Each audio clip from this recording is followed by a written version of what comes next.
Hallelujah. Hallelujah.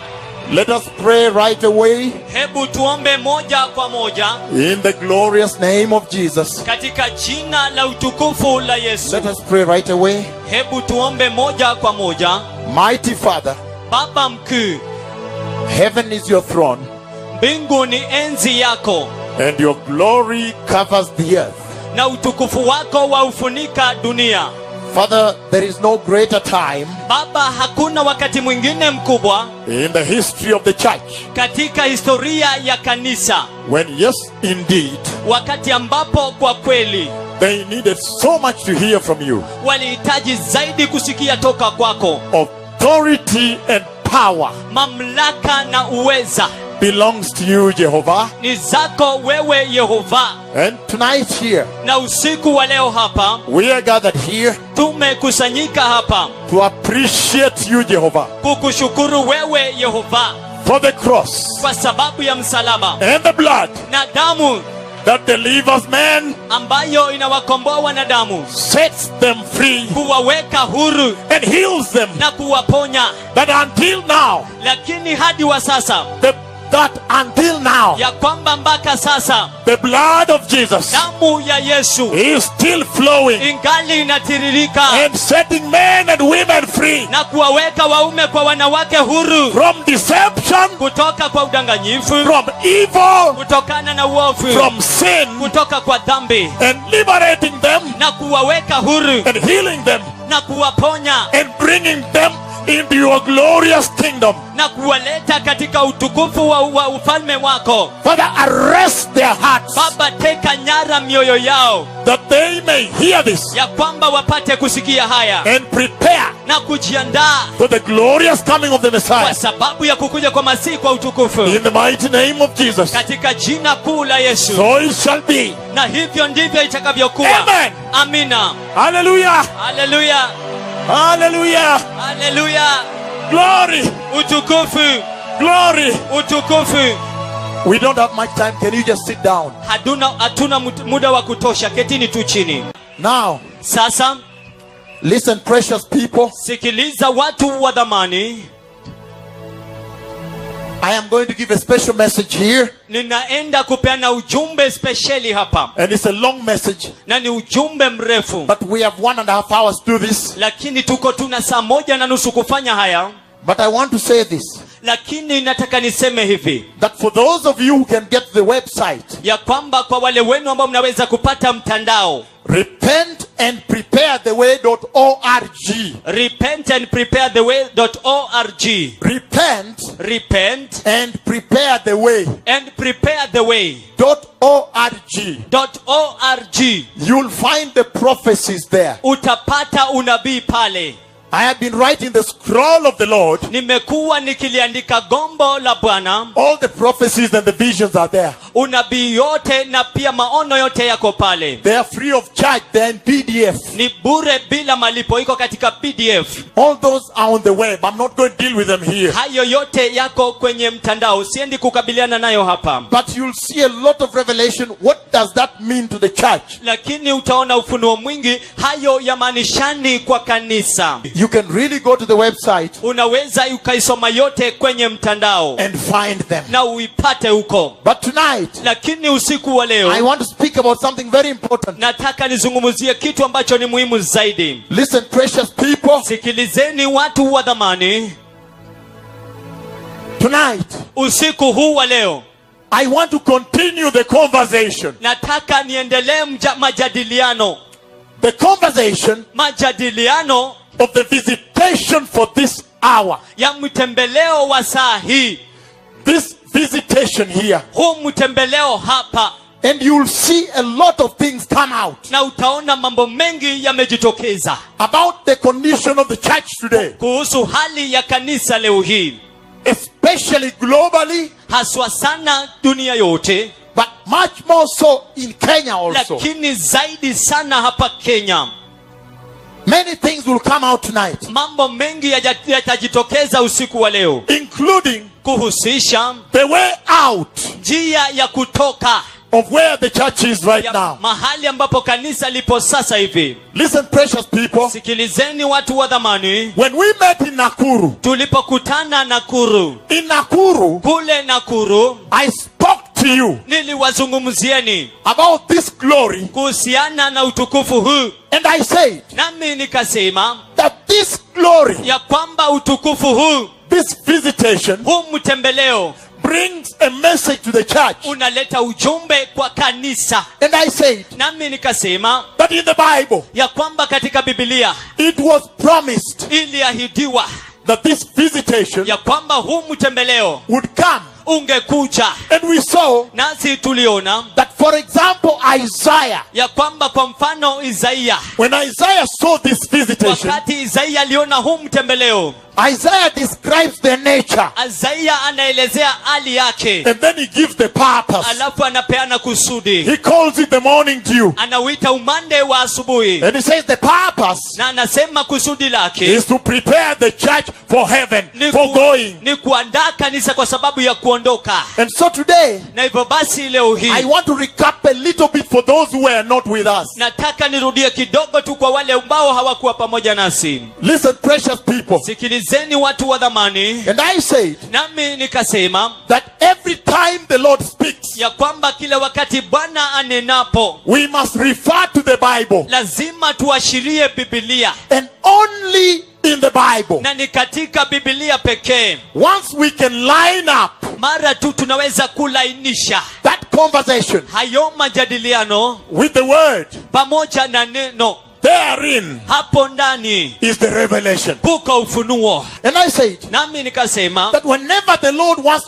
to accomplish his agenda on the earth, ya kwamba wakati wowote Bwana atakapokutekeleza wajibu wake katika dunia, there are two ways he does this. kuna njia mbili anatenda hii. He can either Aidha anaweza appoint kuchagua unestablished, na aliyeimarika, unauthorized, ambaye ako na mamlaka, an agency that is authorized, yule kiunganishi ambaye amepewa mamlaka, and then alafu he would give his anointing atapeana upako wake on that agency. juu ya huyo agenti. Authorized agency, authorized. Agenti ambaye amepewa mamlaka. And when he does that, Na anapofanya hivyo, that anointing huo upako is always sufficient kila wakati unatosha to accomplish that agenda. kutekeleza ajenda hiyo. And I said Nami nikasema that when that happens, wakati hiyo inatendeka and that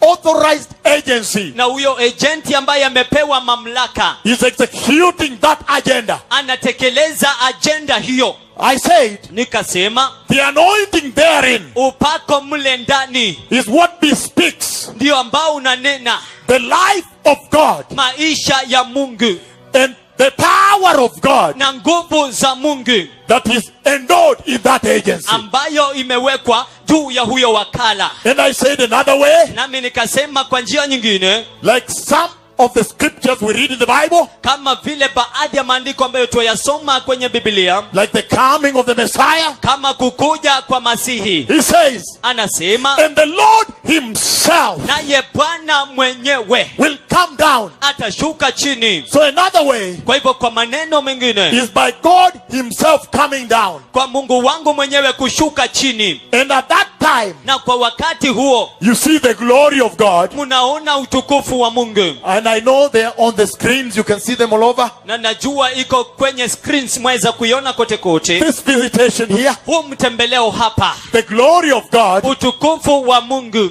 And there Alafu mle ndani is the revelation of the Godhead. uko ufunuo wa Mungu Baba And kichwa. I said Alafu nikasema that if we want to understand the message, ya kwamba ikiwa twataka kuelewa ujumbe, we must go back to the Bible. lazima turudi kwa Biblia. And I summarize quickly because I need to come to the message now. Nami naiweka kwa kimtasari maana nahitaji kuja kwa ujumbe sasa. That when Moses met the glory of God, Ya kwamba wakati Musa alikutana na utukufu wa Mungu at that place, katika mahali pale, you see how the Lord speaks with him. unaona jinsi ambavyo Bwana anazungumza naye. And the Lord says, Naye Bwana anasema Moses, Musa, when he had gone to see, wakati ambapo ameenda kuona, he said, Moses, anasema Musa, he says, anasema don't come any closer. usisonge karibu zaidi. And he says, Naye anasema remove those sandals, ondoa hivyo viatu, for the place where you stand now kwa maana mahali ambapo umesimama sasa hivi is now holy ground. sasa ni mahali takatifu. And today we are going to talk about some sandals Na leo hii tuenda kuzungumzia kuhusu sabatu that the church in Kenya needs to remove, ambazo kanisa la Kenya yahitaji kuvua, because the glory is already tabernacled, kwa sababu utukufu tayari umehekalishwa step by step. hatua kwa hatua. And we see Na tuwaona that when Moses meets the glory, ya kwamba wakati Musa anakutana na utukufu, I'm just summarizing, this is not the message today. naweka tu kimtasa, huu sio ujumbe. I'm just getting everybody on board, then I give today's Nataka message. tu kumweka kila mtu kwenye ukurasa, alafu nitaleta ujumbe. And he says, Alafu anasema from that point on, kuanzia wakati huo, Exodus 3, Kutoka sura ya 3, you see that Moses is commissioned. unaona kwamba Musa ametumwa. His mission and identity changes. Huduma yake na kitambulisho chake chabadilika. And when Moses is commissioned, Na wakati Musa anatumwa, look at what the Lord does. tazama kile ambacho Bwana anatenda. He makes Moses, Anamfanya Musa, now go sasa enda and do the battle of God na ukafanye vita vya Mungu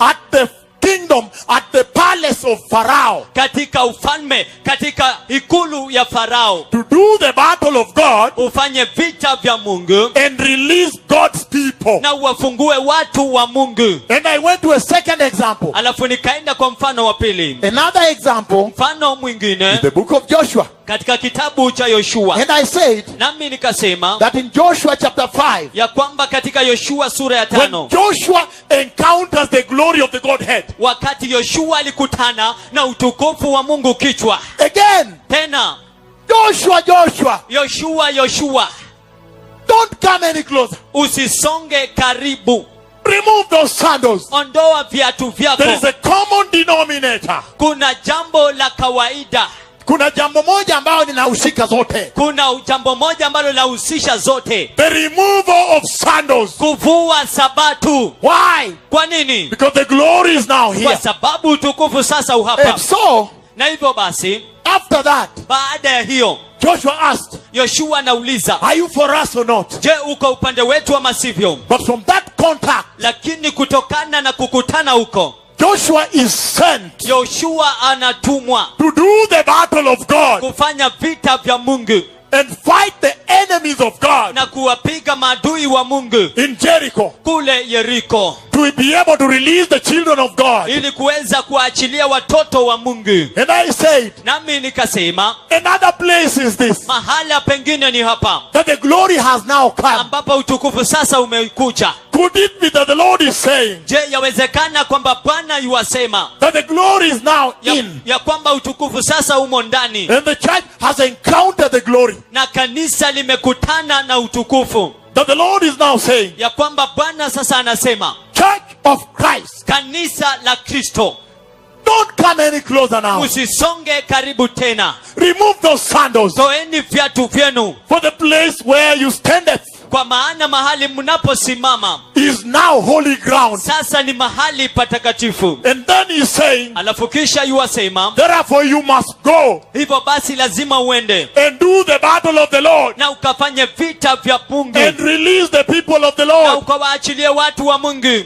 You must go Lazima uende and do the battle of na Jehovah ufanye vita vya Yehova in the church of Christ katika kanisa la Kristo and release the church of na Christ. uliachilie kanisa la Kristo. I'm just giving a summary of what we saw. Na peana tu mkutasari wa kile ambacho tuliona, And we saw na tuliona that Moses asks the Lord in Exodus 33. ya kwamba Musa anamuuliza Bwana katika Kutoka 33. This will help you understand the next message I'm giving. Hii itakusaidia uelewe ujumbe mwingine ambao unapeana. He's saying Anasema that in Exodus 33 verse 15 to 16, 14, 16, you can read all. katika Kutoka 33 unaweza soma mstari wa 14, 16, waweza soma yote. Moses asks, Musa anauliza, Lord, Bwana, now that your glory has come sasa kwamba utukufu wako umeshuka and you have loved us, na umetupenda, you have visited us, umetutembelea, you've walked with us, umetembea pamoja we nasi, have eaten manna from heaven, tumekula mana toka mbinguni, you are happy with us, unafurahia pamoja nasi, you are pleased with us. umependezwa na sisi. But how will the people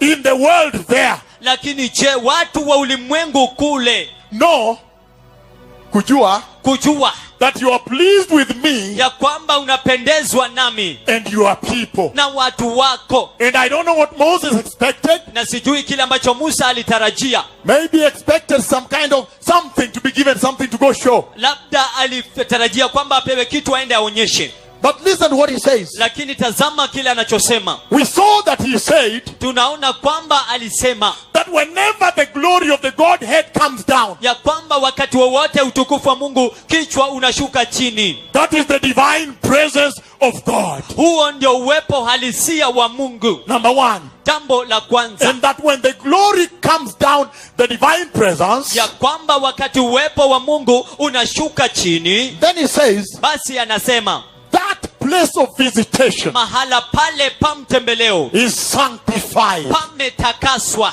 And when it is Na sanctified, wakati ambapo pametakaswa, then it is consecrated. basi imetiwa wakfu. And when it's consecrated, Na wakati ambapo imetiwa wakfu, then the Lord, basi Bwana he declares it anaitangaza holy ground. ardhi takatifu, And he chooses wherever he wants to come to. na anachagua mahali ambapo anataka kuja. Meaning if he comes to the church, Kumaanisha ikiwa atakuja kwa kanisa, then that place, basi mahali pale divine presence, uwepo wa kiungu sanctified, pametakaswa, consecrated, pamewekwa wakfu, holy ground. ardhi takatifu. And there are certain requirements Na kuna matakwa fulani about the holy ground. kuhusu ardhi takatifu. He says the people that are in there Anasema watu walioko pale being visited ambao wanatembelewa in the holy ground, katika ardhi takatifu, when they come at that place wakati wanapokuja mahali pale of visitation, pa mtembeleo, they become wanafanyika God's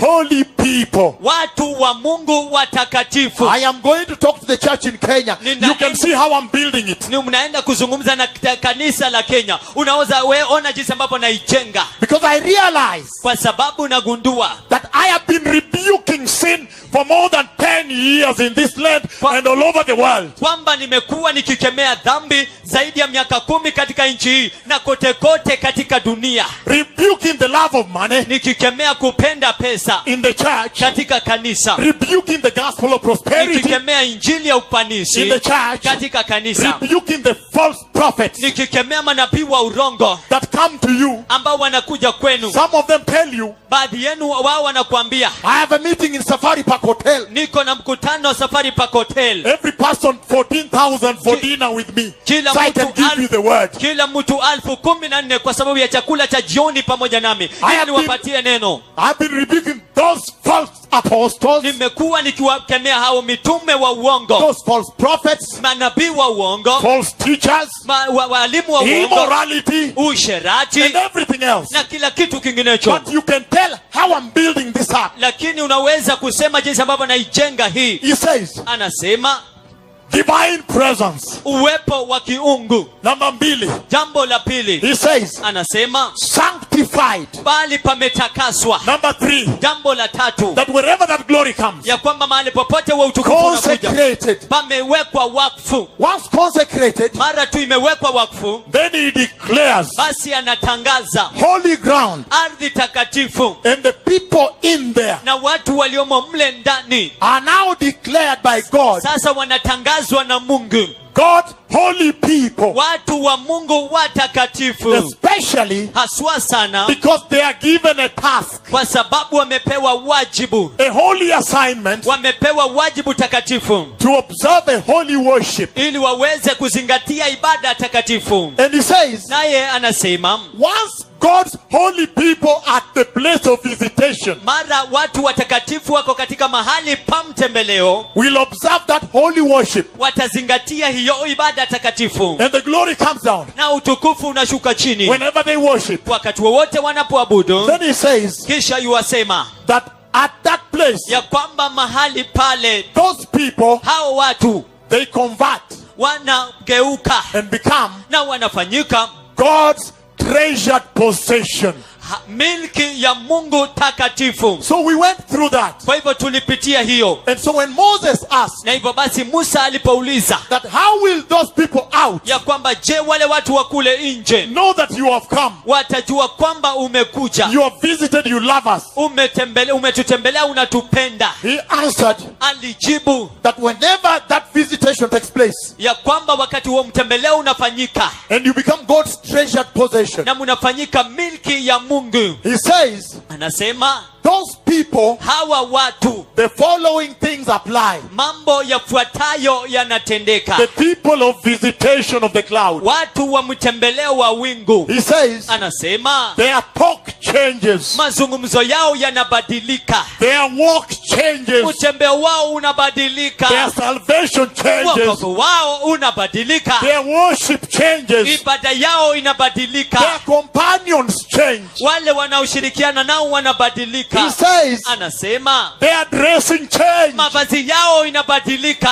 their eating habits change, tabia zao ya kukula inabadilika, their fasting changes. kufunga kwao kunabadilika. He says Anasema at the end their thinking changes, pale mwishowe mafikiria yao inabadilika, their thoughts change. fikira zao zinabadilika. When you put everything together, Unapoweka kila kitu pamoja, you find that their destiny has changed. unapata kwamba hatima yao imebadilika, They are headed to heaven. wanaelekea mbinguni. So that is where I want to begin Kwa today, hivyo hapo ndipo nataka kuanzia leo hii, because we saw this in Nakuru. kwa sababu tuliona haya Nakuru. I want to read a scripture in Exodus 19, Nataka nisome andiko katika kitabu cha Kutoka 19 and you see how the Lord is speaking to the Kenyan church na uone jinsi ambavyo Bwana anazungumza kwa kanisa la sasa in a mighty way. kwa njia kuu zaidi. Exodus 19 Kitabu cha Kutoka sura ya 19 from verse 3, kuanzia mstari wa 3, and then we'll launch the message today. alafu tutazindua ujumbe wa leo. Exodus 19 Kutoka sura ya 19 from verse 3. kuanzia mstari wa 3 I am reading. ninasoma. Then Moses went up to God, and the Lord called to him from the mountain and said, this is what you are to say to the house of Jacob, and what you are to tell the people of Israel. Kisha Mose akakwea kwenda kwa Mungu, naye Bwana akamwita kutoka kwenye ule mlima akasema, hivi ndivyo utakavyosema na nyumba ya Yakobo na utakachowaambia watu wa Israeli. You yourselves have seen what I did to Egypt, and how I carried you on the eagle's wings and brought you to myself. Ninyi wenyewe mumeona nililofanya huko Misri, jinsi nilivyowabeba kwenye mbawa za tai na kuwaleta kwangu. And he says, Naye anasema verse 5, mstari wa 5, now if you obey me fully and keep my covenant, then out of all the nations you will be my treasured possession. sasa kama mkinitii kikamilifu na kutunza agano langu, basi ninyi mtakuwa mali yangu ya dhamani kubwa miongoni mwa mataifa yote. Treasured possession. Milki ya Mungu. Let me repeat it again. Hebu nirudie tena. If you obey me fully and keep my covenant, then out of all the nations you will be my treasured possession. Sasa kama mkinitii kikamilifu na kutunza agano langu, basi ninyi mtakuwa mali yangu ya dhamani. Although the whole earth is mine, you will be for me a kingdom of priests and a holy nation. These are the words you are to speak to the Israelites. Ijapokuwa dunia yote ni mali yangu, ninyi mtakuwa kwangu ufalme wa makuhani na taifa takatifu. Haya ndiyo maneno utakayosema kwa wana wa Israeli. Listen to me, precious people. Nisikilizeni watu wa dhamani. I want to begin it here. Nataka nianzie hapa. When the glory came down, Wakati utukufu ulishuka chini, he called Moses. alimuita Musa. This glory. Huu tukufu. And I want you to understand the following. Nataka muelewe yafuatayo. He came to him Alikuja kwake and spoke to him na akazungumza na yeye on what to go tell Israel. ya kile ambacho ataenda kuiambia Israeli. And then, Alafu this is the instruction. haya ndio maagizo. But then, Lakini later on you see that he told them to prepare for him coming to meet them himself. baadaye unaona kwamba anamwambia aende waandae kwake yeye mwenyewe kukutana naye yeye binafsi. But listen, precious people. Lakini sikiliza watu wa dhamani. I am going to mention something very critical here. Ninaenda kuleta kitu nyeti mno hapa. Why? Kwa nini? Because when you read this scripture, Kwa sababu unaposoma andiko hili, then you see basi unaona the purposes of God. kusudi la Mungu. When the glory comes down, Wakati utukufu unashuka chini, you will see utaona the glory pushing utukufu ukisukuma a central dogma, a central theme, kitu cha shina la kati, the central principle for this visitation. kanuni ya kati ya mtembeleo huu. What is the principle here? Je, kanuni ni hipi hapa? He's saying Anasema that even though ya kwamba hata ingawaje I created all the nations, niliyaumba mataifa yote, if you obey me, ikiwa mtanitii mimi, you Israel, nyinyi Israeli, you are going to be a treasured possession. munaenda kuwa mali yangu ya dhamani. You see the Lord Unamuona Bwana coming in his glory akiicha katika utukufu wake for one purpose, kwa kusudi moja, to separate. kutenganisha. So today, Kwa hivyo leo hii I want to look at the doctrine of separation. nataka niangalie mafundisho ya kujitenga, And I want to begin by saying na nataka nianze kwa kusema that if there is going to be any cure ya kwamba ikiwa kunaenda kuwa na tiba yoyote to the fall in the church, kwa mwanguko kwa kanisa, if there is going to be any one pill cure, one tablet, ikiwa kunaenda kuwa na tembe moja ya uponyaji, if there is going to be any remedy ikiwa kunaenda kuwa na njia ya kuepuka that the church can lay hand on now ambayo kanisa sasa inaweza uwekelea mkono wake to cure the rot in the church, kutibu ile muozo kwa kanisa, it is called inaitwa separation. kujitenga. Separation. Kujitenga. Even Jesus, Hata Yesu when he came to us from the Lord, alipokuja kwetu toka kwa Bwana, if you look at the gospel he brought, ikiwa utaangalia injili ambayo kaleta, it is a gospel of ni separation. injili ya kujitenga. Separation from moral decay. Kujitenga kutokana na uozo wa tabia. So allow me, because of time, Kwa hivyo mniruhusu kwa sababu ya wakati, to do this step by step for you. tenda hii hatua kwa hatua kwa ajili yenu. I am now today using this visitation Sasa leo hii natumia mtembeleo huu to underscore to you kuleta kwenu the purpose of it, kusudi lake of bringing reform to the church, ya kuleta mabadiliko kwa kanisa, restoration to the church. urejesho kwa kanisa. Let me run through this very fast. Hebu nipitie hii kwa haraka sana, But now listen to me now.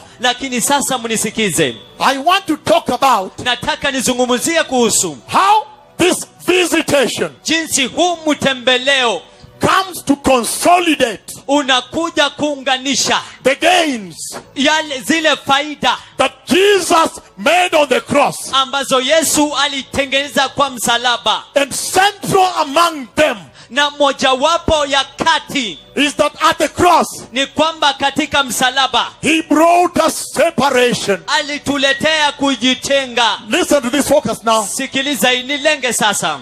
The doctrine of separation, Mafundisho ya kujitenga that is supposed to be the one pill answer to the rot in the church now in Kenya ambayo yapaswa kuwa ndio dawa kwa kanisa ambalo linaoza Kenya and globally. na kote kote ulimwenguni. And I've been all over the world. Na nimekuwa kote kote ulimwenguni. In the other countries I'm dealing with homosexuality at the pulpit. Katika nchi hizo zingine nakabiliana na ushoga kwenye mambari. So there is so much we can discuss, but listen to this. Kwa hivyo kuna mengi ya kujadili, lakini sikiza hii. Now separation. Sasa kujitenga. This is the visitation of the Godhead, God himself. Huu ni mtembeleo wa Mungu Baba, Mungu mwenyewe. But listen to this now. Lakini sikiza haya sasa. How does he bring separation to the church? Je, analetaje kujitenga kwa kanisa? How does he come to underscore to the church that, hey, Separation, separation. Je, anakujaje kuwasilisha kwa kanisa kwamba tazama, kujitenga, kujitenga, Separation from sin. kujitenga kutoka kwa dhambi, Separation from moral decay. kujitenga kutokana na uozo wa tabia. Let me start like this. Hebu niseme namna hii: Separation kujitenga is something ni kitu that comes from the very nature and character of the Godhead himself. ambayo inatoka kwa Mungu Baba mwenyewe, tabia yake mwenyewe. Everybody focus. You're going to write Kila later. mtu Just focus. nilenge, mwenda kule kuandika, lakini nilenge kwanza. When you look at the separation he's emphasizing to the church, he's speaking to the church. Wakati ambapo unaona kujitenga ambayo anasisitiza, anazungumzia kanisa, God himself, Mungu mwenyewe. when you look at his nature Wakati unaangalia asili yake and his character, na tabia yake, all you see kile ambacho unaona is separation, separation. ni kujitenga, kujitenga. Let me give you an example. Hebu niwapatie mfano, And we may not read all the scriptures, I'll just mention. na huenda hatutasoma maandiko yote, nitataja tu. If you go to the book of Revelation chapter 4, Ikiwa utaenda kitabu cha Ufunuo wa Yohana sura ya 4, you find unapata that the seraphim,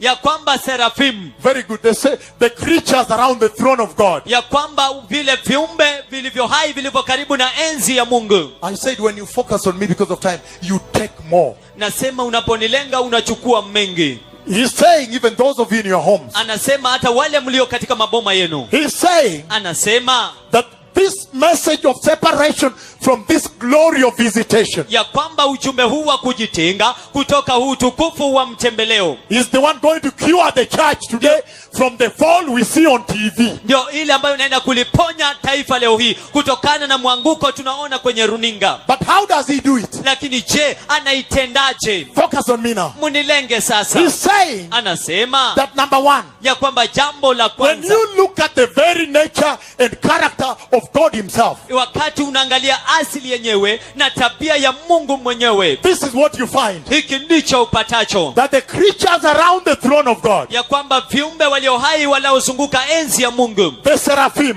wale maserafimu, when they look at the Lord wakati ambapo wanamwangalia Bwana and his glory, na utukufu wake, they are overwhelmed. wanashangazwa, They are awed wanashangaza, at his holiness. wanashangaa kwa utakatifu wake, And they shout, na wanapaza sauti, holy, takatifu, holy, mtakatifu, holy mtakatifu is the Lord God Almighty. ni Bwana Mungu mkuu mwenyezi. How does that speak? Je, hiyo yanena namna gani? Separation to the present church. Kujitenga kwa kanisa la sasa. Follow me on this journey. Munifuate katika safari hii. If you look at the Hebrew meaning of the word holy, Ikiwa utaangalia maana ya Kiebrania ya neno takatifu, and sometimes I thank the Lord that I studied in Israel. na wakati mwingine namshukuru Bwana kwamba nilisomea Israeli. I did not know it was meant to be a school for this. Sikujua kwamba ilikuwa iwe shule kwa ajili ya hii. I thought it was a school for the other. Nilifikiria kwamba ilikuwa shule ya ile nyingine. Lakini Mungu, Lakini Mungu mambo yake ni makuu. mambo yake ni makuu. Hallelujah. Haleluya. But listen to this now. Lakini sikiza haya sasa. When you look at the Hebrew word holy, Wakati unatazama neno la Kiebrania takatifu, it has a root word, root word, liko na neno ya mzizi, meaning where it comes from. kumaanisha mahala ambapo inatoka. The root word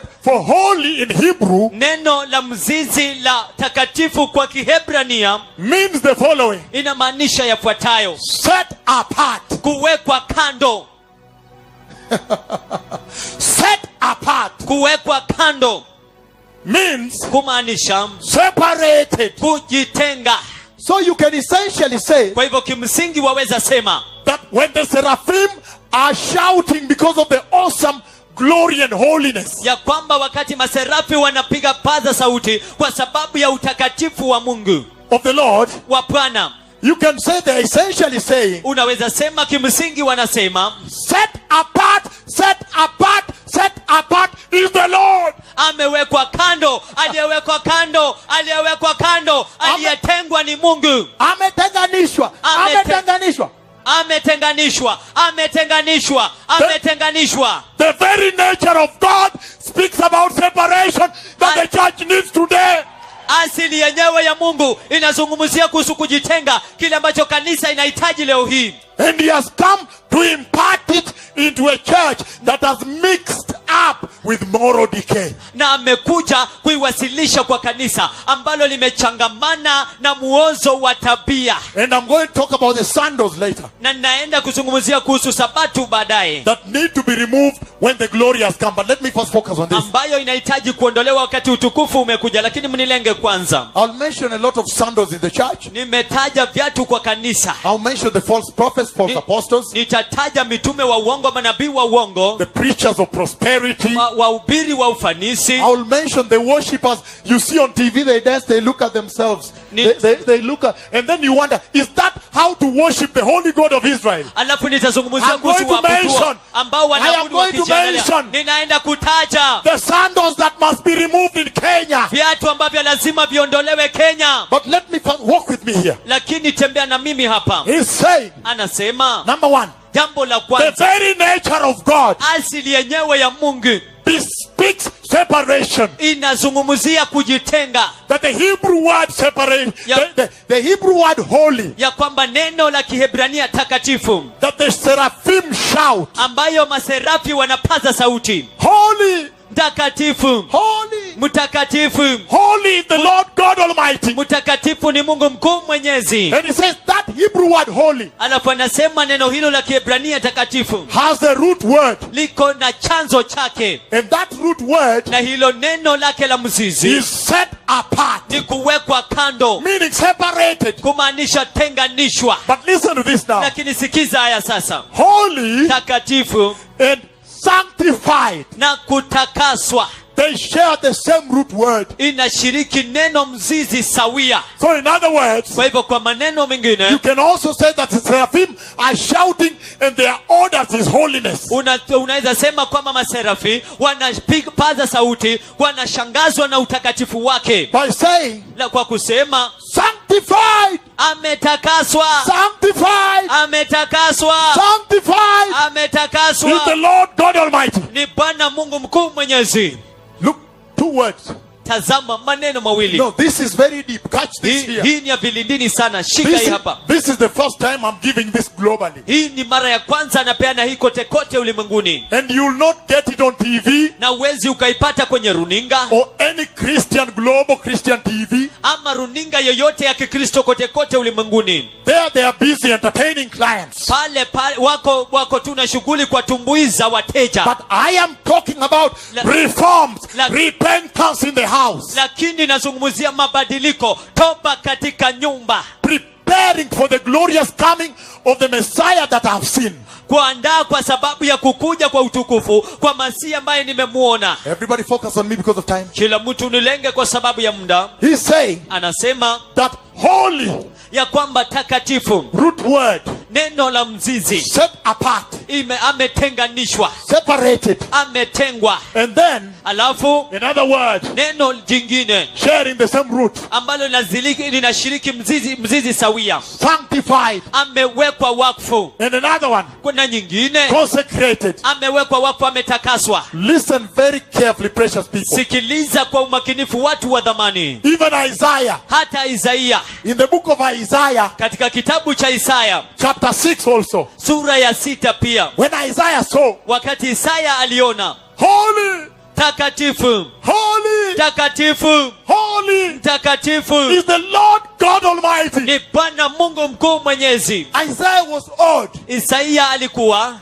And then after that, you even hear him say, wow, I'm a man of sick lips. I'm a man of sin.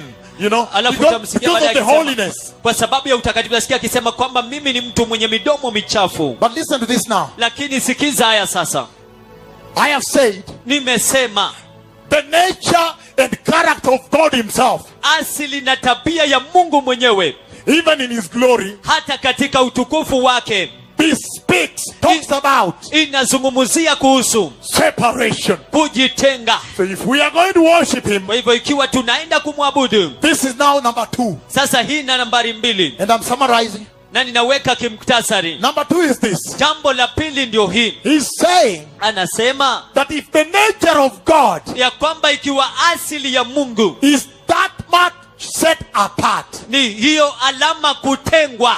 If you look at the scriptures, Ikiwa utaangalia maandiko, they say, wanasema, and I'm going to give a lot of scriptures in a while. na naenda kupeana maandiko mengi kwa muda mfupi. He says, Anasema he is high and exalted. yeye amekwezwa juu zaidi, Highly exalted. amekwezwa juu zaidi, Which still underscores separated. ambayo pia inaleta kwamba kutengwa. Separated from the decay of the world. Ametengwa na muozo wa ulimwengu. He says, Anasema he is the lofty one. yeye ndiye aliyeinuliwa juu zaidi. He says, Anasema heaven is my throne, mbingu ni enzi yangu, and the earth my footstool. na dunia mahala pangu pa kuweka miguu. There are many scriptures I'll give you that underscore that separatedness of God. Kuna maandiko mengi ambayo nitawapatia inayozungumzia kuhusu huko kutenganishwa kwa Mungu. But number 2 is this. Lakini jambo la pili ndio hili: If God himself, Jehovah, ikiwa Mungu mwenyewe Yehova is set apart, ametengwa, his nature asili yake and character na tabia yake speaks about separation, separated, inazungumzia kuhusu kujitenganishwa, kutengwa, sanctified, kutakaswa. then number 2 is this. Basi jambo la pili ndio hili: Those who worship him, wale ambao wanamwabudu like the church, kama kanisa, there is a requirement kunalo hitaji that they observe that separation. ya kwamba wazingatie huko kutengwa.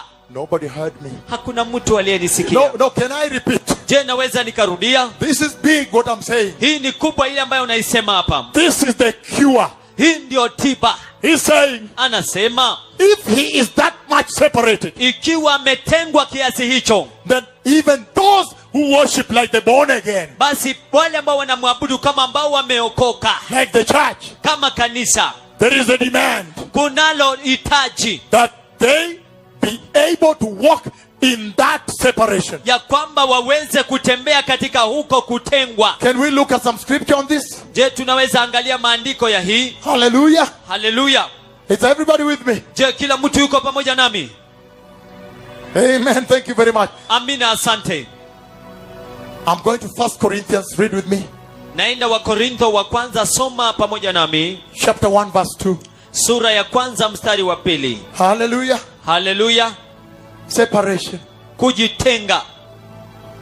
The cloud of God Wingu la Mungu comes to the church linakuja kwa kanisa to establish kuimarisha the gains that Jesus made on the cross. faida ambazo Yesu alizileta msalabani. And I said central dogma. Central among them Na nikasema shina ya kati miongoni mwazo is separation.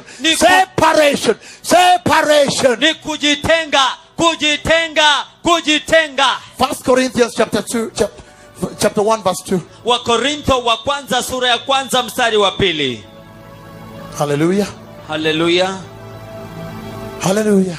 Haleluya. Okay. 1 Corinthians chapter 1 verse 2. Wakorintho wa kwanza sura ya kwanza mstari wa pili. To the church of God in Corinth, to those sanctified in Christ Jesus and called to be holy, together with those everywhere who call on the name of our Lord Jesus Christ, Kwa their kanisa, Lord and ours. kwa kanisa la Mungu lililoko Korintho, kwa wale waliotakaswa katika Kristo Yesu, walioitwa kuwa watakatifu, pamoja na wale wote ambao kila mahali wanalitia jina la Kristo Yesu Bwana wetu, aliye Bwana wao na wetu pia. He says, Anasema the church of Christ kanisa la Kristo is sanctified. limetakaswa, Sanctified by Jesus. limetakaswa na Yesu. Look, Tazama, everybody focus. kila mtu nilenge. Holy, Takatifu, holy, takatifu, set apart, amewekwa kando, separated, ametengwa, sanctified. ametakaswa. Meaning, Kumaanisha, he's saying anasema there is a requirement on the church kuna hitaji kwa kanisa that the church be sanctified, ya kwamba kanisa litakaswe, because Jesus scored it already, earned it on the cross. kwa sababu Yesu aliitenda tayari msalabani. And he's saying, Na anasema you have been sanctified. mumetakaswa, Meaning, kumaanisha, everyone look here. kila mtu tazama hapa, Divine visitation. mtembeleo wa kiungu. Then he says, sanctified. Alafu anasema wametakaswa. Then he says, Alafu anasema consecrated. ametiwa wakfu. Then he says, Alafu anasema holy ground. mahali takatifu. Then he says, Kisha anasema holy people. watu takatifu, Holy worship.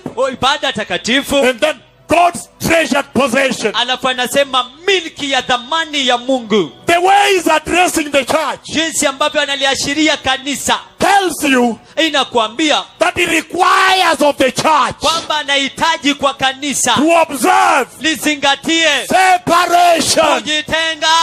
So when you look at the church, Kwa hivyo unapolitazama kanisa like the Church of Christ in Kenya, kama kanisa la Kristo hapa Kenya that you see on TV, ambalo mwaliona kwenye runinga, for me, I see this. kwangu mimi naona haya. He shows me across the land. Ananionyesha kote kote katika nchi. Since 2004, Kuanzia mwaka wa 2004 I see the immoralities, ninaona usherati, the abortions. ninaona kuavya mimba, I see everything. naona kila kitu. You can imagine God is looking at the church with his eyes. Unaweza kuwazia kwamba Mungu analitazama kanisa na macho yake mwenyewe. There is nothing you can hide. Hakuna chochote waweza ficha. However, Lakini hata hivyo, when you see the Church of Christ like in Kenya unapoliona kanisa la Kristo kama Kenya and Germany, na Ujerumani, by the way, and New Zealand and even Brazil, everywhere, really, hata hivyo everywhere, na New Zealand na Brazil, kila mahali, the present day church, kanisa la sasa, and you see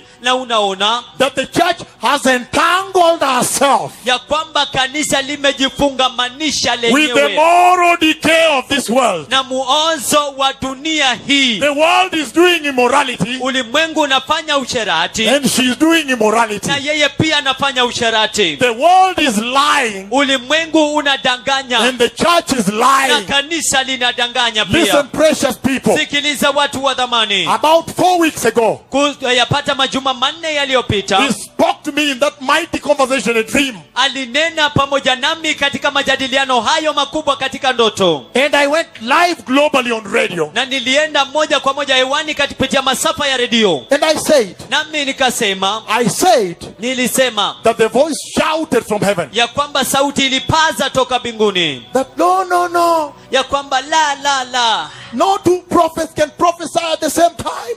hakuna manabii wawili wanaweza toa unabii kwa wakati mmoja. You heard it on radio. Ulisikia kupitia masafa ya redio. First listen to me. Kwanza nisikilize. And he says, Naye anasema one of them must be a false prophet. mmoja wao lazima awe ni nabii wa uongo. And then in that dream, Alafu katika hiyo I saw ndoto the wrath of God coming from heaven nikaona ghadhabu ya Mungu ikishuka toka mbinguni and touch the false prophets. na ikawaguza manabii wa uongo. That wrath is still going on right now. Hiyo ghadhabu bado inaendelea sasa hivi. But what I'm saying is the following. Lakini kile ninachosema ni yafuatayo. I'm saying, Ninasema if you look at the church, ikiwa utalitazama kanisa wherever you are, popote ulipo, and you find that the same lies of the world na upate kwamba uongo ule ule wa dunia has entered, umeingia, the same corruption of the world ufisadi ule ule wa dunia has entered, umeingia, the same love of money of the world kupenda pesa kule kwa ulimwengu has entered, kumeingia, the immorality usherati has entered. umeingia. Then he's saying, Basi anasema based on what the cloud of God kuzingatia na wingu la Mungu spoke to Israel, iliyonenea Israeli, separation, kujitenga. Even though I created all the nations, Hata ingawaje naliyaumba mataifa yote, if you obey me, ikiwa mtanitii mimi, to me, kwangu mimi you'll be a treasured possession. utakuwa milki ya dhamani. And when you go to 1 Peter, Na unapoenda Petro wa kwanza, 1 Peter chapter 2, Petro wa kwanza sura ya 2 verse 9 to 10, mstari wa 9 hadi wa 10, you hear him saying the same to the church. unamsikia akisema hayo kwa kanisa. 1 Peter, precious people, Petro wa kwanza, watu wa dhamani, chapter 2, sura ya 2 verse 9. mstari wa 9. Can I read it now? Je, naweza isoma He sasa? said, but you are a chosen people, a royal priesthood, a holy nation, a people belonging to God, that you may declare the praises of him who called you out of darkness into the wonderful light. Lakini ninyi ni taifa teule, ukuhani wa kifalme, taifa takatifu, si taifa takatifu la Mungu, mlioitwa ili kutangaza sifa zake yeye aliyewaita kutoka gizani mkaingie katika nuru yake ya ajabu. Once you were not a people, but now you are the people of God. Once you had not received mercy, but now you have received mercy. Mwanzo ninyi mlikuwa si taifa, lakini sasa ninyi ni taifa la Mungu. Mwanzo mlikuwa hamkupata rehema, lakini sasa mmepata rehema. The cloud of God, wingu la Mungu, the glory of God, utukufu wa Mungu, brings to the church unaleta kwa kanisa separation. Kujitenga. Because he's saying kwa sababu anasema that even the church, ya kwamba hata kanisa, if the church ikiwa kanisa will adhere to the covenant at the cross, litashikilia agano la msalaba, the church of Christ, kanisa la Kristo, then he says, kisha anasema the church too, kanisa pia, like Israel, kama Israeli, you are a royal priesthood, a holy nation, a chosen people, God's treasured possession. Nyinyi ni taifa la Mungu, ukuhani wa kifalme wa Mungu, taifa lililochaguliwa la Mungu.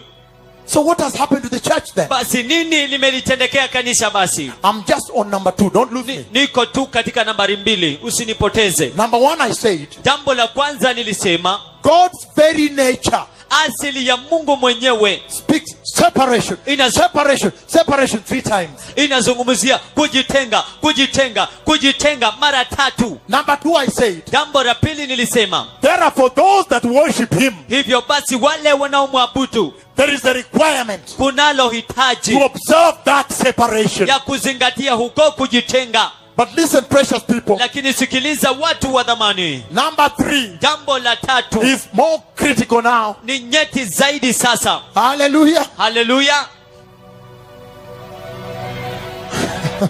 Thank you very much. Asante zaidi. He says, anasema, born again Christians, Wakristo ambao wamezaliwa mara ya pili.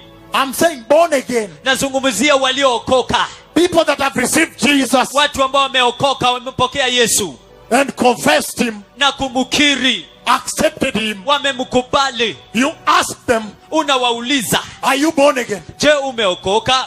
I am born again. Nimeokoka. They have received him. Wamempokea.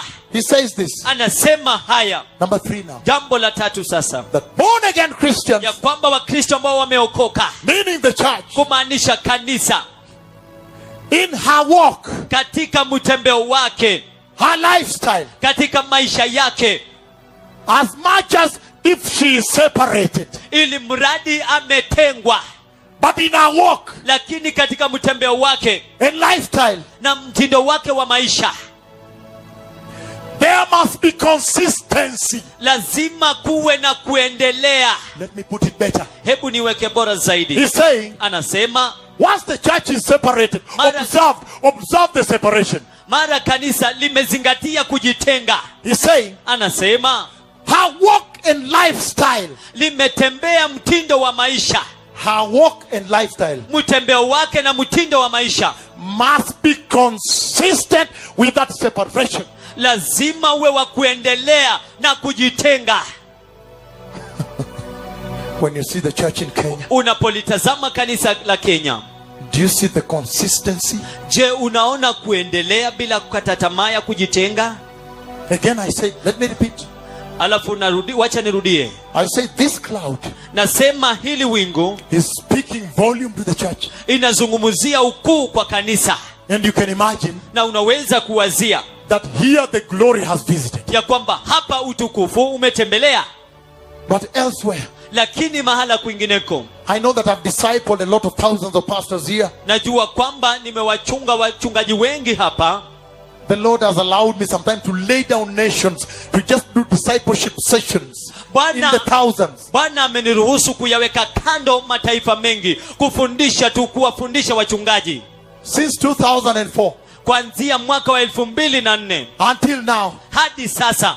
Holiness, Utakatifu, holiness, utakatifu, holiness, utakatifu, righteousness, uhaki, righteousness, uhaki, righteousness, uhaki, repentance, toba, repentance, toba, until now. hadi sasa hivi. Finally you have seen Hatimaye mumeona why the Lord demands repentance from the church. ni kwa nini Bwana anadai toba toka kwa kanisa. Hallelujah. Haleluya. But listen, let me summarize for you. Lakini sikiliza, wacha niweke katika mkutasari Before I terminate with the sandals, kabla nimalizie na viatu. listen to this. Sikiza haya, The very nature of God asili yenyewe ya Mungu and character of God na tabia ya Mungu speaks about separation. inazungumzia kuhusu kujitenga. Separation. Kujitenga. Even this cloud. Hata hili wingu, When I saw that, in fact, it was a prophecy I gave November 21st, hata hivyo ilikuwa unabii nilioutoa Novemba tarehe 21 2012. mwaka wa 2012, A clear more than 1 month before it happened. mwezi mmoja kamili kabla itendeke. And if you hear that prophecy on the YouTube, you can find it there. Huwa unabii uko Stamped katika with that YouTube. date. Kuanzia hiyo tarehe, Stamped. YouTube is beautiful. YouTube yapendeza Because when you put, kwa sababu unapoweka it stamps the date. inatia muhuri tarehe. So if it happens, Kwa hivyo ikitendeka, then they know basi wanajua that the Lord, ya kwamba Bwana He has indeed spoken. kwa kweli amenena. But you have to appreciate Lakini itabidi mshukuru how difficult it was jinsi ambavyo ilikuwa ngumu for me to sana be able to tell a modern generation kwa wewe kuliambia kanisa la sasa that look, ya kwamba tazama, the ancient God of Moses Mungu wa zamani wa Musa that came in the cloud ambaye alishuka katika wingu is coming in the same ancient cloud anakuja katika lile wingu la kale to a modern church. kwa kanisa la sasa.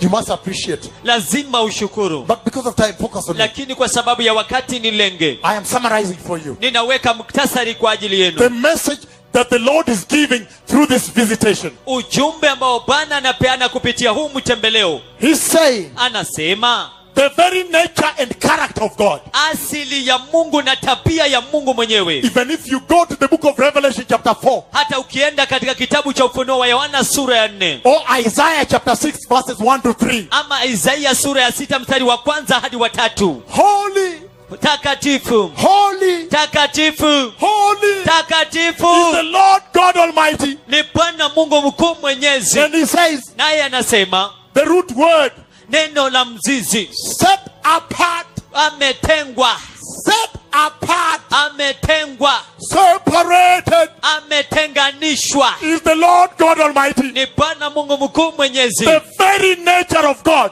Asili yenyewe ya Mungu mwenyewe, including the prophecy on the YouTube. kuhusisha unabii katika YouTube. You'll hear me saying before it comes, 1 month before. Utanisikia nikisema mwezi mmoja kabla itendeke. And I saw heaven open. Nami nikaona mbingu zimefunguka, And I saw his glory coming from heaven. nami nikauona utukufu wake ukishuka toka mbinguni. Separated. Ametengwa, Separated. ametengwa, Coming down now. akishuka chini sasa. The very nature and character of God Asili yenyewe na tabia ya Mungu mwenyewe bespeaks separation. inazungumzia kutengwa. If the church in Kenya did not know, Ikiwa kanisa la Kenya halikujua, then you must now know. basi sasa lazima mjue. And that's why when you look at the church, Na ndio sababu ukilitazama kanisa, when I look at the church on TV in Kenya, napoliangalia kanisa kwenye runinga hapa Kenya, I always wonder, kila wakati ushangaa what God do they worship? ni Mungu yupi ambaye wanamwabudu. Because sometimes Kwa sababu wakati mwingine I see them combining gods. ninaona wakiunganisha miungu. I am going to come to the sandals. Give me time. Naenda kuja kwa viatu, nipatie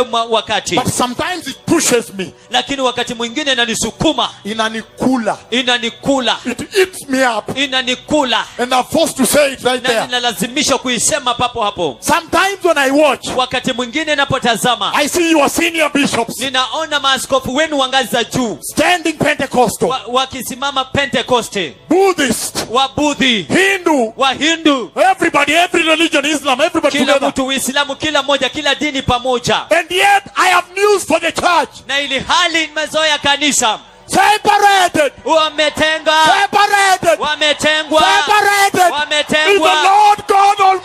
mkuu Jehovah. mwenyezi Yehova.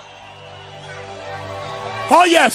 O ndio, When you bring me, I'll tell you the truth. unaponileta nitakwambia ukweli. I laid down 5 nations. Niliweka kando mataifa 5, But if I lay them down lakini ikiwa nitayaweka chini for your state, kwa ajili ya hali yenu, then I must say to basi you, lazima niwaambie. hallelujah. Haleluya! Because since 2004, Kwa sababu tangia mwaka wa they are 2004 preaching holiness, holiness, righteousness, righteousness, repentance, utakatifu, repentance, utakatifu, rebuking sin. utakatifu, uhaki, uhaki, toba, toba, toba, nikikemea dhambi. But recently I was discipling thousands of you pastors, Lakini hivi karibuni nilikuwa nafundisha maelfu yenyu wachungaji, and I was talking about Simeon, na nilikuwa nazungumzia kuhusu Simeoni, the one that bore witness unto the Messiah yule ambaye alimshuhudia Masihi before the Messiah came, kabla Masihi kuja, when there was darkness, wakati kulikuwa na giza, when the way of reconciliation had not been revealed to the Gentiles. wakati njia ya upatanisho haikuwa imefunuliwa kwa watu wa And mataifa. I said, Simeon must be a unique person. Alafu nikasema Simeoni lazima awe ni mtu alikuwa speciali, Because I said kwa sababu nilisema that Simeon, even the way he calls the Lord, ya kwamba Simeoni hata jinsi ambavyo anamuita Bwana, he says, sovereign Lord. anasema Mungu mkuu mwenyezi. Sovereign Lord means Sio Mungu mkuu mwenyezi, amaanisha incontestable God, Mungu ambaye hawezi akapingwa akaondolewa kwa vyovyote vile. the God of Israel, Jehovah. Mungu wa Israeli Yehova, His authority mamlaka yake is incontestable. haiwezi ikabishwa. It means, sovereign means Inamaanisha uncomparable God. Mungu ambaye hawezi akalinganishwa. Sovereign means Mungu mkuu mwenyezi inamaanisha head of state, Mungu ambaye anaongoza ikulu, meaning he's the appointing authority in the kumaanisha church. ndiye mamlaka ya kuteua kwa kanisa. But when you look at the church today, Lakini unapolitazama kanisa leo hii, I see the church has not even understood how to call God, who God is. ninaona kwamba kanisa halijajua hata jinsi ya kumuita Mungu. Mungu ndiye nani? Because if they knew that the Lord is called sovereign God, Kwa sababu kama wangejua kwamba Mungu anaitwa Mungu mkuu mwenyezi, they would have known wangelijua that even if you just go to a dictionary ya kwamba hata ukienda kwenye kamusi to understand the word sovereign, ukaelewe neno mwenyezi, it says monarch, the grand monarch. inasema mona, aliye mkubwa zaidi, Meaning, kumaanisha you cannot put God on a referendum. hauwezi ukaweka Mungu katika uchaguzi. Hey! Hey! Ndio, But when I see the church in Kenya, lakini napoliona kanisa la Kenya, they have put my God Jehovah wamemweka Mungu wangu Yehova on a referendum. katika kura ya maoni, Meaning, kumaanisha I want to choose this one. nataka nichague huyu, I don't know which one I should choose. sijui nani wa kumchagua. How dare you? Unawezaje ukajaribu? Simeon said, Simeoni alisema sovereign Lord. Mungu mkuu mwenyezi, Meaning, kumaanisha you can never vote for God. hauwezi ukapigia kura Mungu. He's a grand monarch, a king. Ndiye mkubwa kabisa, mfalme. I need to continue. Nahitaji kuendelea, Allow me first purify the land. lakini mniruhusu kwanza nitakase nchi, Because kwa sababu he's saying anasema the very nature of God asili yenyewe ya Mungu talks about separation. inazungumzia kuhusu kujitenga. Ai, How dare you unawezaje kujaribu combine? kuunganisha? Hallelujah. Haleluya! Senior Archbishop Askofu mkuu Dr. Njoro, Daktari Onjoro, to put many gods kuweka miungu mingi and to add Jehovah there na kuongezea Yehova pale and to tell you, na kukwambia wewe now choose one. sasa chagua mmoja.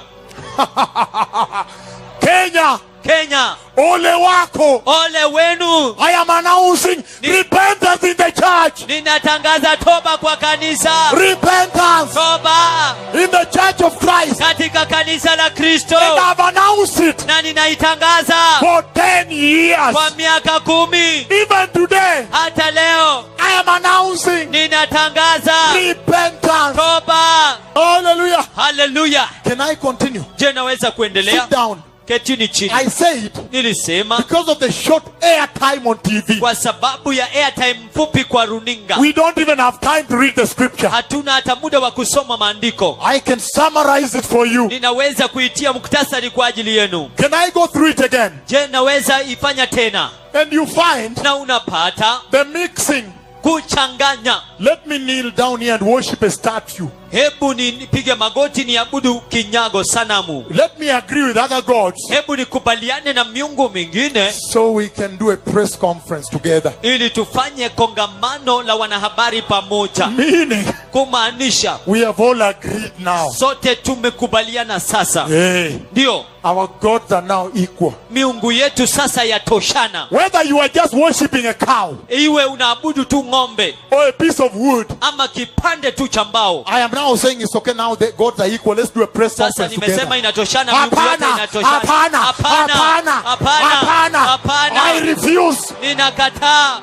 There is no mixing. Hakuna kuchanganya. There is no mixing. Hakuna kuchanganya. Because he says, Kwa sababu yuwasema separated, kujitenga. separated, Kujitenga. separated, Ametengwa. set apart, Amewekwa kando. set apart, Amewekwa kando. set apart. Amewekwa Is kando. our Lord God Almighty. Ni Bwana wetu Mungu mkuu mwenyezi.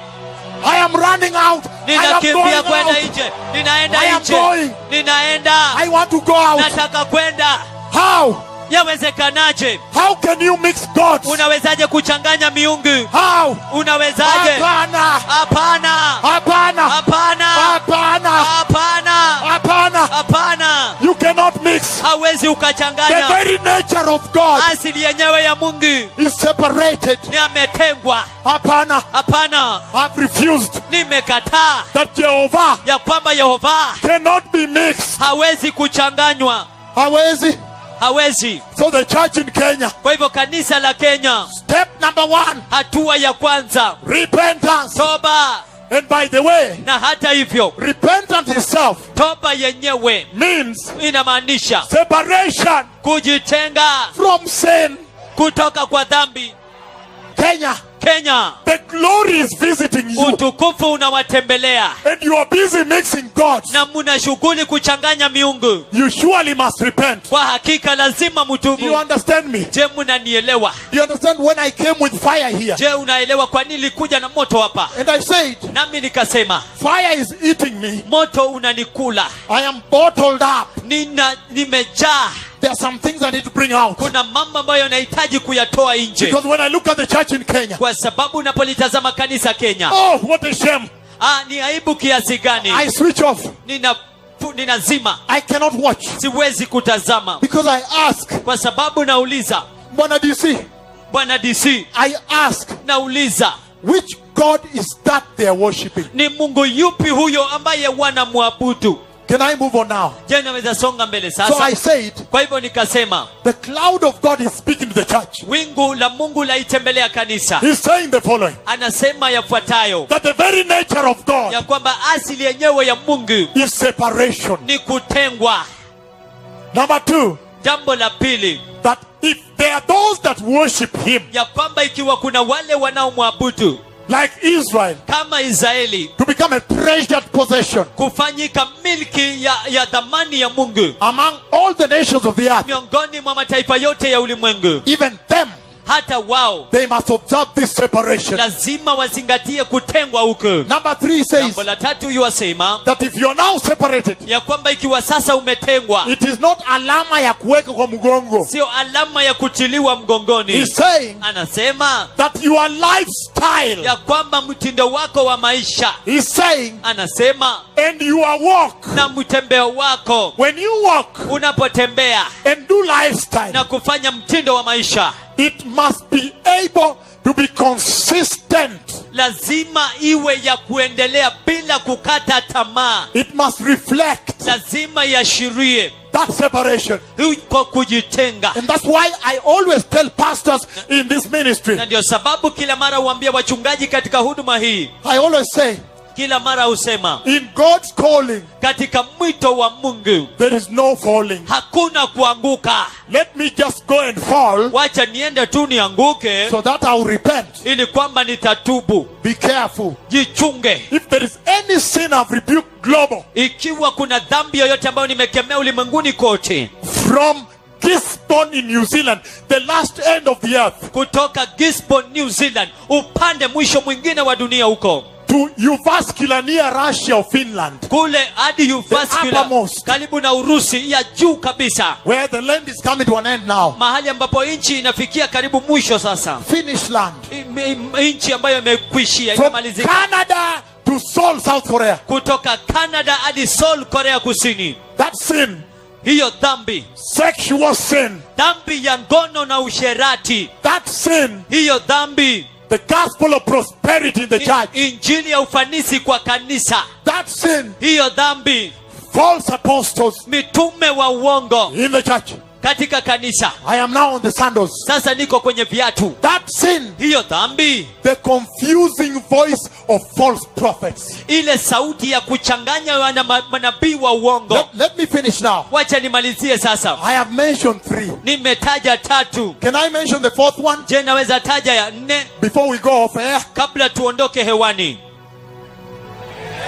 The 4th one is this. Ya 4 ndio hii. He's saying, Anasema once you realize that God is separated mara tu umegundua kwamba Mungu ametengwa and you have observed that separation na umezingatia huko kutengwa and you are living your lifestyle consistent with that separation, na unaishi maisha yako kwa kuendelea na huko kutengwa, the 4th one is this. ya 4 ndio hii. God Almighty Mungu mkuu mwenyezi demands anadai that as you do your life, ya kwamba unapoendelea na maisha yako, that separation huko kujitenga be highlighted. iweze kuwa ya kiwango cha juu, Iinuliwe juu hivi. inuliwe juu hivi, That everybody sees separate. That one is separated. ya kwamba kila mtu aone kwamba huyo ametengwa. I need to read one verse before we go off air. Nahitaji kusoma mstari mmoja kabla tuondoke hewani.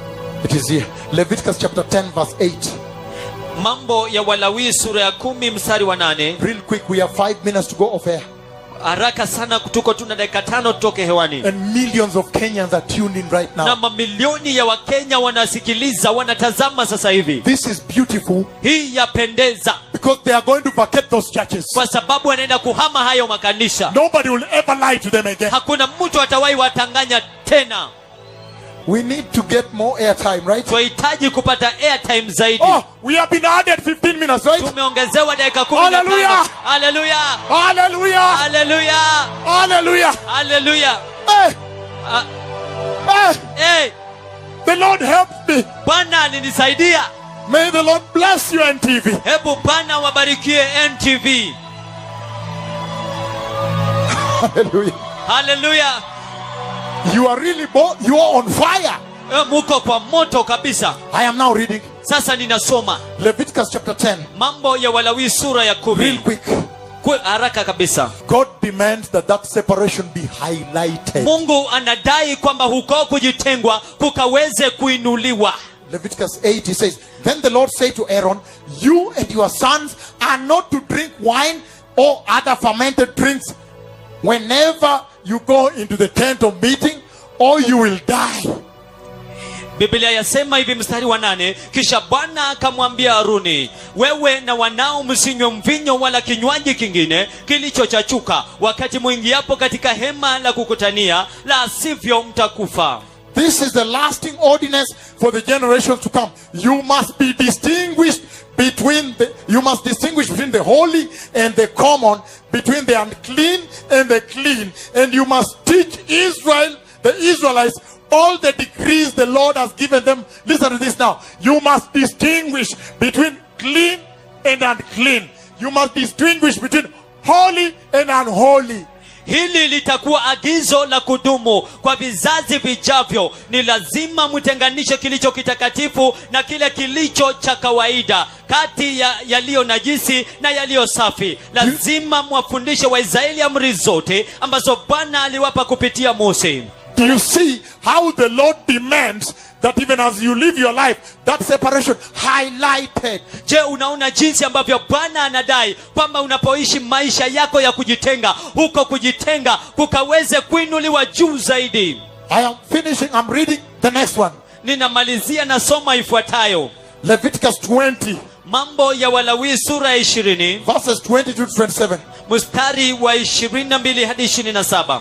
Keep all my decrees and laws and follow them, that the land where I am bringing you to live may not vomit you out. Shika amri na sheria zangu zote na kuzifuata, ili kwamba katika nchi inayowaleta kuishi isiwatapike. You must not live according to the customs of the nations I am going to drive out before you. Because they did all these things, I abhor them. Kamwe msiishi kwa kufuata desturi za mataifa nitakayowafukuza mbele yenu, kwa sababu walifanya mambo haya yote, nami nikachukizwa sana nao. But I say to you, you will possess the land, and I'll give it to you as an inheritance, a land flowing with milk and honey. I am the Lord who set you apart from the nations. Lakini niliwaambia mtaimiliki nchi yao, nitawapa ninyi kwa urithi nchi inayotirika maziwa na asali. Mimi ndimi Bwana wenu ambaye amewatenga kutoka kwa mataifa. There are many.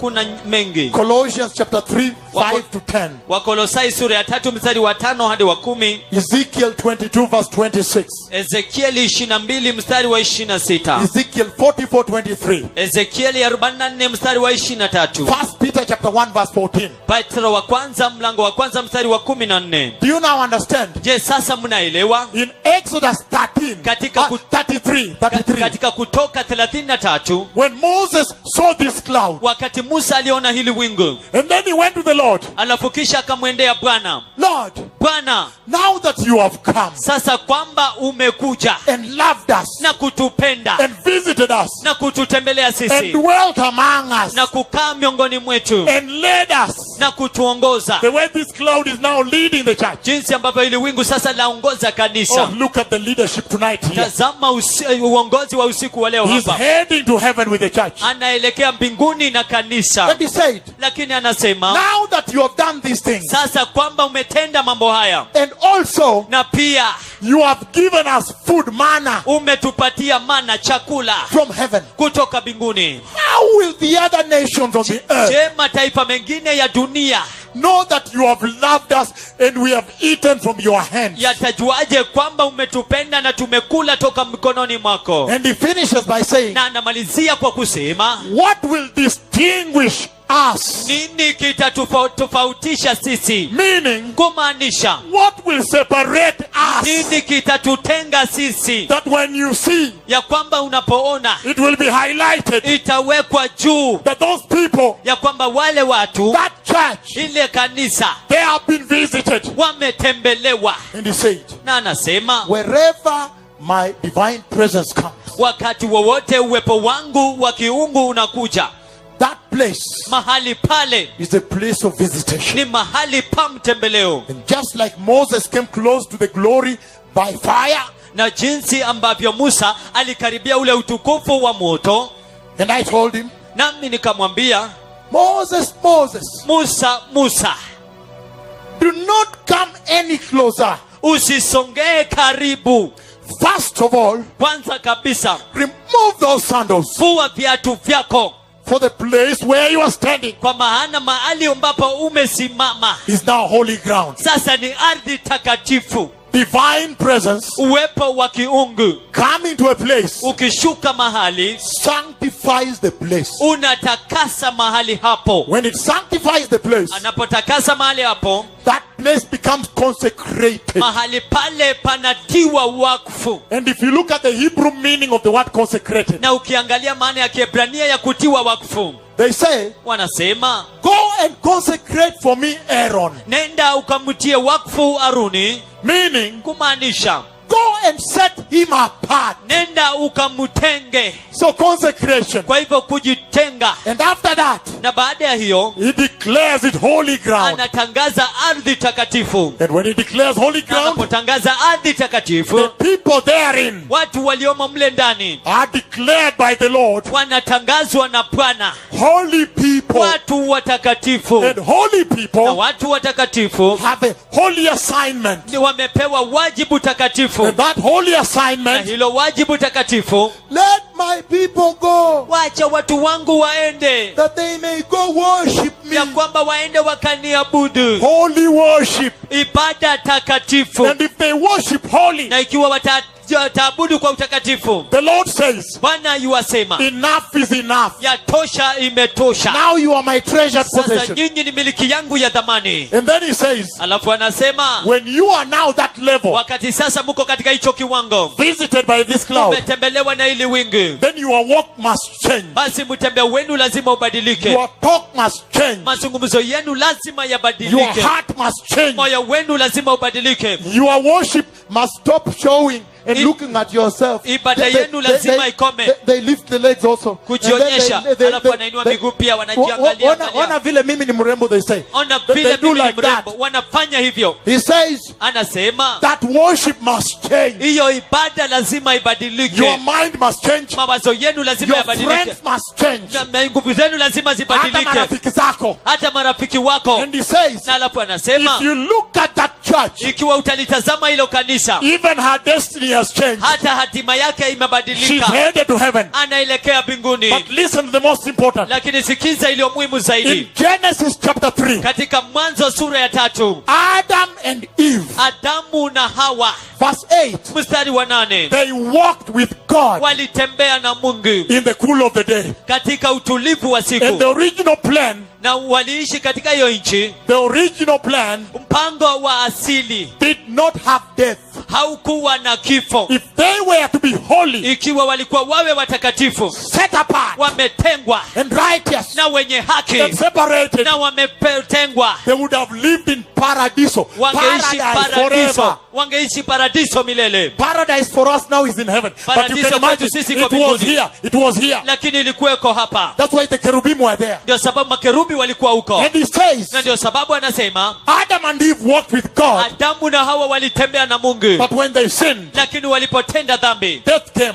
kifo kikaja. But to prove the devil wrong, Lakini kudhibitisha kwamba shetani ana makosa, Genesis chapter 5 verse 21 to 25, Mwanzo sura ya 5 21 hadi 25, Enoch came. Enoki akaja. And the Bible says, Na Biblia inasema, if you read the whole of that chapter 5 ikiwa utasoma hiyo sura yote ya 5 of Genesis, ya kitabu cha you Mwanzo, hear so and so lived unagundua kwamba fulani na fulani akaishi and died. na akafa, So and so lived fulani wa fulani akaishi and died. na akafa. But when you come to Enoch, Lakini unapokuja kwa you Enoki, see that Enoch lived 65 years unaona kwamba Enoki akaishi miaka 65 and became a father. na akafanyika babake. And from that point on, Na alipotangia hapo, he says, anasema, and Enoch walked with God 300 na years. Enoki akatembea na Mungu miaka 300. And he's saying Na anasema that when Enoch walked with God, ya kwamba Enoki alipotembea na Mungu he was no more. hakuwepo tena, There are no records of him now. hakuna nakala zake tena, Because kwa sababu the Lord said, Bwana alisema, I look at your heart. naangalia moyo wako It is zealous for me. na jinsi ambavyo una ari kwa ajili yangu. Enough is enough. Yatosha, imetosha. I rapture you to heaven. Ninakunyakua kwenda mbinguni. And now he has come Sasa amekuja to walk with the church. kutembea na kanisa, And as she walks with na him, anapotembea pamoja na yeye, he's giving the church anapea kanisa today here leo hii hapa his leadership. uongozi wake, And he's saying, naye anasema separation, kujitenga, separation, kujitenga, separation. kujitenga. He's saying, Anasema repentance. toba, Repentance toba. is separation. Anatenga Ni kutenganishwa. ni kutenganishwa, Repentance toba is separation ni kujitenga from sin. kutoka kwa dhambi. And he's telling the church in Kenya, Alafu analiambia kanisa la Kenya, there is no way hakuna njia yoyote you ile can subject our God Jehovah, unaweza kumpeleka Mungu wetu Yehova, our Lord Jesus, Bwana wetu Yesu, the mighty God, Mungu mkuu mwenyezi, to a referendum kwa kura ya with maoni all the other gods. na miungu mingine and yoyote appear in the media. na kuonekana kwenye He's wanahabari. saying to the church, Na badala yake kanisa, separate. We have 20 more minutes. tuko na dakika Hallelujah. 20 zaidi. Haleluya. I was running. Nilikuwa nakimbia. Nilikuwa nakimbia. Thank you so much. Asante zaidi. 20 more minutes. Dakika 20 zaidi. Look at that baby that was healed. Tazama yule mtoto ambaye aliponywa. Doing to me like this. Hebu nifanyie hivi mtoto. Baby blessings Gitao. Mtoto blessings Gitao. Precious people. Watu wa dhamani. Let me give this thing properly. Hebu nipeane hiki kitu kwa vile inavyotakana. NTV. NTV. This is it. Hii ndio hii. The nation must now repent. Taifa sasa lazima litubu. Because he's saying Kwa sababu anasema that the cloud of God ya kwamba wingu la Mungu brings to the church linaleta kwa the kanisa doctrine of separation. mafundisho ya kujitenga. He's saying, Anasema I have come to consolidate nimekuja kuunganisha the gains that Jesus made, zile faida ambazo Yesu alitengeza, achieved alizopata on the cross. katika msalaba, And central among them na yashinda miongoni mwazo was separation. ilikuwa kujitenga. So now you know, Kwa hivyo sasa mwajua, if you are a Christian ikiwa wewe ni Mkristo and then you look at your dressing alafu unaangalia mavazi yako in a mirror, katika kioo, I would sometimes I say you need to draw a line in the middle of the paper. wakati mwingine nasema unahitaji kuchora mstari katika karatasi Katikati namna hii. katikati namna hii, And you say before the blood, alafu useme kabla ya damu, or you say before the cross, ama useme kabla ya msalaba, and then alafu on this side after the cross. upande mwingine baada ya msalaba, And then write number 1, alafu andike nambari 1, dressing. mavazi. No, don't write it now. Usiandike. Focus on me because of time. Mnilenge kwa sababu ya wakati. If you will find Ikiwa utapata that there is a great similarity. ya kwamba kuna kufanana kukubwa. Everybody focus now. Kila mtu nilenge sasa. If you find similarity Ikiwa utapata kufanana between your dressing in the world kati ya kuvalia kwako katika ulimwengu and the dressing after the blood, na kuvalia kwako baada ya damu, then you know the following. basi unajua yafuatayo: You are not yet separated. wewe bado haujatengwa. So it requires of you Kwa hivyo inahitajika kwako to first be set apart kwanza utengwe kando from sin. kutoka kwa dhambi, Meaning kumaanisha repentance. toba. Why? Kwa nini? Because we know what to expect from the world. Kwa sababu tunajua kile tunachotarajia toka kwa ulimwengu It is sin. ni dhambi. Everything there is sin. Kila kitu mle ndani ni dhambi. So if you are dressing worldly, Kwa hivyo ikiwa unavalia kiulimwengu, moral decay, umwozo wa like tabia that. namna hiyo, And he's saying, alafu anasema when you look at the Church of Christ in Kenya, unapolitazama kanisa la Kristo hapa Kenya for 10 straight years, kwa miaka 10 until I've grown gray hair, hadi nimemea mvi, nywele nyeupe, nywele nyeupe, I have been telling the church nimekuwa nikiliambia kanisa that the Church of Christ in Kenya needs to repent. ya kwamba kanisa la Kristo la Kenya linahitaji kutubu. And I said, Na nikasema that repentance hiyo toba has to begin with the pulpit, lazima ianzie kwa madhabahu, because they are the teachers of the law. kwa sababu wao ndio walimu wa sheria, They are the ones teaching the law. wao ndio wanafundisha sheria. The sheep are always faithful and obedient. Kondoo kila wakati ni waaminifu na watiifu. And now, Na sasa I said nilisema that when the church repents, ya kwamba wakati kanisa linatubu, her course changes. mkondo wake unabadilika. If she was going this direction, Ikiwa alikuwa anaelekea upande mwingine, it cannot be an annual thing you do as a ritual. haiwezi kuwa jambo la mwaka, kila mwaka kufanya kama tabia. If you're going this way, Ikiwa unaenda upande huu, you stop unakoma and head in the exact opposite direction. na unaelekea upande ule mwingine kinyume chake kabisa. And I said Nami nikasema that when I look at the gospel being preached ya kwamba napotazama injili ambayo inahubiriwa in the Church of Christ in Kenya, katika kanisa la Kristo la Kenya, I see them running M-Pesa lines. naona wakipitisha tu laini za M-Pesa, And they are saying, na wanasema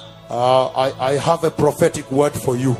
niko na neno la kiunabii kwako, Pay a certain amount of money lipa kiasi fulani cha pesa and I'll just give it to you. na nitakupatia tu.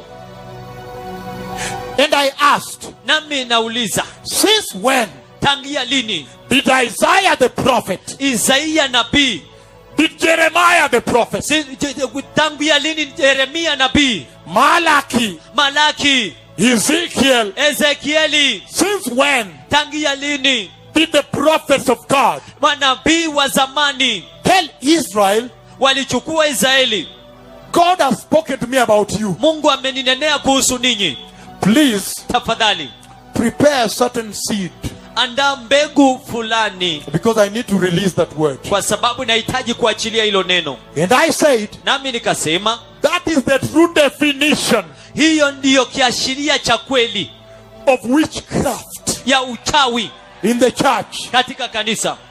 And I said, Na nikasema you need not to be a rocket scientist hauhitaji kuwa mwanasayansi wa roketi or a neurosurgeon of the brain ama mpasuaji wa ubongo to understand kuelewa when God has spoken wakati ambapo Mungu amenena or not. ama bado. You need not to be Hauhitaji kuwa hiyo, a genius hauhitaji kuwa genius to know kujua that God has spoken. ya kwamba Mungu amenena. He says, Anasema the Bible, Biblia, the Bible, Biblia, the Bible is the reference. Biblia ndiyo kipimio. If you find in the Bible Ikiwa utapata katika Biblia that Isaiah was running M-Pesa lines ya kwamba Isaia alikuwa anapitisha nambari za M-Pesa on TV katika runinga and you are doing it, na unaitenda, then continue worshiping that God. basi endelea kumwabudu huyo Mungu. He might bring you to a heaven. Huenda atakuleta katika mbingu fulani. But if you find Lakini ikiwa utapata that Isaiah, ya kwamba Isaia, Ezekiel, Ezekieli, Jeremiah, Yeremia, Malachi, Malaki, all of them wote did not do that, hawakufanya hivyo, then do the following. basi fanya yafuatayo. Panga virago vyako Panga virago vyako and anza safari na uanze safari ya kwenda Yerusalemu. ya kwenda Yerusalemi. Let us go back to Jerusalem. Wacha turejee Yerusalemi. The time for lying in the church Wakati wa kudanganya kanisani is today. ni leo. Finished. Imekwisha. The lies are over. Uongo umekwisha. Kenya, Kenya, now you need to release me sasa mwahitaji kuniachilia to go to other nations, kwenda kwa mataifa mengine, because he's saying, kwa sababu anasema, listen very carefully, sikiliza kwa makinifu, he's saying anasema that the Bible ya kwamba Biblia is the weighing scale, ndiyo ratiri. the balance, Biblia ndiyo ratiri, that if somebody says ya kwamba ikiwa mtu atasema that the Lord has spoken with ya me, kwamba Bwana amenena pamoja nami, I need to give it to you, nahitaji kukupatia, and you put it on the Bible, on the scale, na uiweke kwenye ratiri, it should balance. lazima isawasiane. Did you understand me? Je, mninielewa? Precious people, Watu wa dhamani, I want to end it here. nataka kuimalizia And hapa I'm saying na nasema that since the glory of God has now visited, ya kwamba kwa sababu sasa utukufu wa Mungu umetembelea, that God himself has now ya visited kwamba Mungu mwenyewe sasa ametembelea the house nyumba in his glory, katika utukufu then I wake, want to make a special announcement basi nataka kufanya tangazo maalum that behold, ya kwamba tazama, the house of the Lord nyumba ya Bwana is now holy ground. sasa ni ardhi takatifu, And beginning today, na kuanzia leo we need to remove the sandals. tunahitaji kuondoa viatu. And he says, Na anasema the removal of sandals means this: kuondoa viatu yamaanisha hivi, reverence, heshima, like this, namna hii, reverence, heshima, contriteness, kubondeka kwa moyo, humbleness. unyenyekevu, It means kumaanisha separated place. Here I can walk with sandals. When I go there I cannot. Separated place. Mahali palipotengwa. Hapa naweza nikatembea na viatu, lakini huko na vivua. In other words, I'm saying, kwa maneno mengine nasema, that today, ya kwamba leo, the house of the Lord, nyumba ya Bwana, is now a separated place. Sasa ni mahali palipotengwa. Those who want to receive the Lord, stand up on your feet. Wale ambao mnataka kumpokea Bwana, toeni vya simameni miguuni penu. Lift up your hands very high. Na muinue mikono yenu juu zaidi. Those who want to receive Jesus, wale ambao wanataka kumpokea Yesu, lift up your hands. Inueni juu mikono yenu. And repeat this very aloud. Na mrudie hii kwa sauti kubwa. Say, precious Jesus. Sema, Yesu wa thamani. Today, leo, I have heard, nimesikia, about your glory, kuhusu utukufu wako, on the cross, msalabani. and I have heard, na nimesikia, about the gains, kuhusu faida, on the cross, katika msalaba. but I have also heard, lakini pia nimesikia, about the glory of the Father, kuhusu utukufu wa Baba, and the doctrine of separation, na mafundisho ya kujitenga. and so today, na kwa hivyo leo hii, I repent, ninatubu, and separate, na kujitenga, set apart, kuwekwa kando, from sin, kutoka kwa dhambi, and I receive you na ninakupokea as my Lord and Savior, kama Bwana wangu na Mwokozi, in the mighty name of Jesus. katika jina kuu la Yesu. I am separated. Nimetengwa. Joyce, allow me first worship. Mungu wangu we, Hosana unanitosha. Mungu wangu we, Hosana unanitosha. Mungu wangu we, Hosana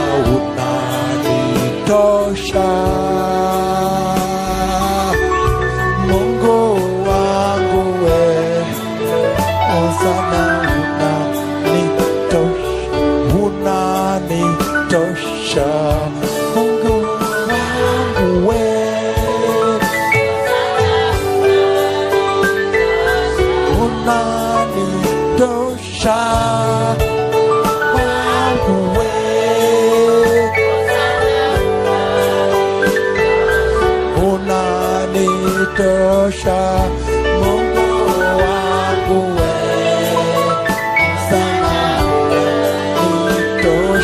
Never go back to deception. Musiwahi kurudi kwa udanganyifu. The Lord bless you. Bwana wabarikie. Thank you, NTV. Asante NTV. The Lord bless you. Bwana wabariki. Joyce, continue. Joyce, endelea.